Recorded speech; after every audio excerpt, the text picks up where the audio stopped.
K-pop concert. So, ano po ba itong K-pop concert na to? So, lumabas ito nung last year.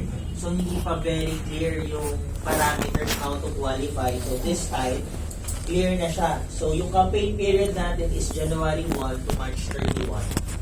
It will run for 3 months. January to March. Yes, quarter 1. Okay. Lahat po ay eligible to be part of this one. So, all advisor, personal producing leader, direct recruiters, and agency leader.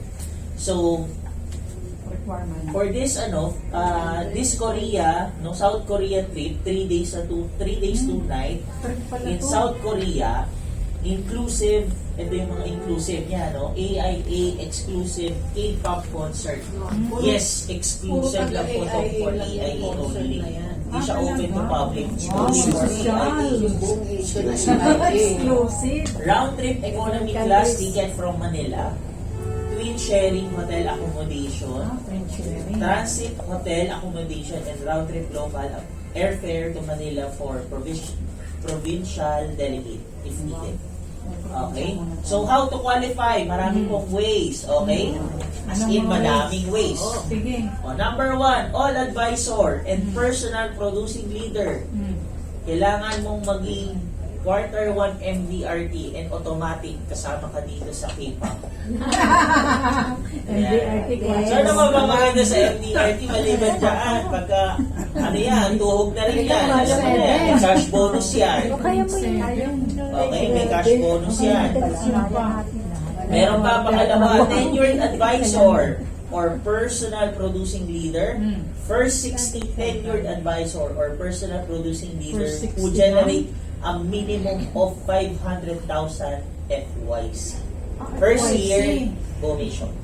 500,000 500,000 FYC. FYC. FYC Okay. na ang Pero, ANP nga. take Kakayanin. note, Oh. because we have a double credit this January. Double credit. Okay? May double credit tayo. Ano yung mga products na to? AIA Quad Pro. AIA Quad Pro, yan yung mga AIA Medical Assist, AIA Critical Protect 100, All-in, AIA All-in-One, AIA Max Protect. Okay? AIA Gold Protect, AIA Plus Signature, AIA Ascent, and Enhanced Medical Benefit Rider, EMD. Yan lang ang bebenta. Okay. Yun yung double credit. Yung signature na banggit ba? Yes, AIA Plus Signature. Kasama po sa double credit. So, in short, kung ikaw ay tenured advisor and personal producing leader ka, kailangan mo lang mag 250,000 FYC. Yung FYC na yun, kasi po sa mga yung sinasabi niya. Paulit nga uli yung 250. Times 3 yan. Yung 250 daw ba? Times 3. January lang yan. January lang. Mga January to March. 750,000 yun FYP. Ano yun? Okay. Isa double credit. Yung double credit is January for lang. the month of January. January lang. Yes. Pero yung paunahan hanggang March. Yes. Pero Yung siyempre, K-pop. ang dami magagalit. Diba? Pag naubos siya ng January, wala na. Wala na, tapos na yung K-pop na yan. Buy your own ticket. Quality exclusive lang yun. Exclusive lang. Okay. Malay mo, extend nila. Di ba? Maraming nag-qualify. Yes. Pwede. Diba? Limited use slots. Wala pa din. Per country. So for us, ang slots lang natin for Philippines is 60. Ngayon, Para mag-showball ka, mag-MDRT ka, March pa lang.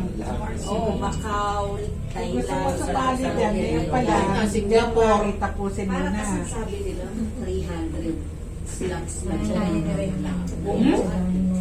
Okay, for rookie advisor, first 30 rookie advisor who generate a minimum of 250,000 FYC.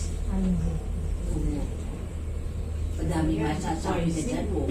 So, tapos, double credit. Tawagan mo na ito si Susie. Okay, double credit po yan. So, ibig sabihin, kailangan mo lang na... Alam niya, huwag ka na daw siyang turuan ng iba pang produkto. A plus lang daw. Go. So, for rookies naman, ibig sabihin 125,000 for the month of January, yung i-produce mo. Qualified na. Qualified siya. Hindi, kung siya yung nasa first 30. Oo. First 30. First 30 pa. Paunahan pa. So, naman wala pa naman ata. Or meron na. Pero wala pang Yun 30. yung mga baon niya. Okay? Sa advice. So, kung di ka naman... January mo. Ilan mo yung January mo? 250. Kung saan binilan yung beta ko. December. Wala pa. Wala pa eh, hindi pa yan. Wala pa. Email ko ulit mamaya. Kukulitin ko. Ayan. So, for those naman na hindi producer pero recruiter, top 30 direct recruiters who recruit to newly coded Top and 30. activated advisor. Yes, top 30. Dito kasama pa yun. Dapat for the months of January. Sige nga. Coded. Hindi yung authority kasi Yes, iba yun. Sir Jody, at least ano yun? At least to recruit. Ano pa kasunod? Sir Jody, Kailangan active advisor. yung since na we are talking about FYC, halimbawa subsequent payment, apply pa rin FYC. na double credit sa January. Kasama yan. So, last year, Actually, nagbabayad. ng December. Ngayon, due ulit siya ng February. Oo. Dahil double credit yung binayad niya. Ay, hindi. No, January lang ang double credit. January. Hindi, ibig sabihin, ano tawag dito, October, tapos ang second payment niya is January. January For example, Kasama yon. January nagbayad eh. January. Yun. So, double credit yung FYC na. Kasama yung December ay mga dati. Kasi kala ko baka we are just talking of new business. New business. Oo. Kaya nga dapat malinawin eh. Ang ibig sabihin, all applications submitted in January. Yes, Halimbawa, new business. ito, Double credit. Yeah, new business. Nag-submit ako ng December. Ay, ano ba to? Nag-submit ako ng, say, September ka mo. Wala na. Hindi na. First year. Wala na yun. Yun. Pero counted pa rin as FYC for FYC. isang quarter. So, ganito yung tip. Basta new Lahat na business. magbabayad sa inyo ng February o March, kung mahihila Enero. January, pabayaran.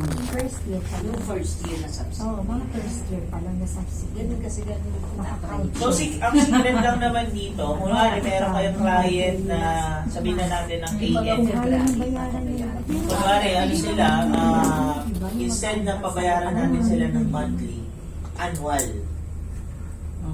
Hindi, Yes. ang ibig sabihin, quarterly siya, pero itatama nila magbabayad siya uli ng Advance quarterly lang. niya ng January kasali yun. Oo. Bawa, second subsequent. Oo. Ang pinag-usapan natin dito, new New business. business. Okay. Pero, Kasama sa kahit Hindi pwede kahit yung first year. Jerry, pero kahit new business yan or subsequent, hindi natin po pwede silang ita-advance kasi papasok yun sa kung Deposit sa ULP, papasok yun sa top-up or ano. Kung ano yun, kung variable. Days, hindi siya nakaka-capture. Oo, yung Basta less than 30 days, pwede. pwede na. Oo. Mga 20 Hindi days. na lang, then pwede.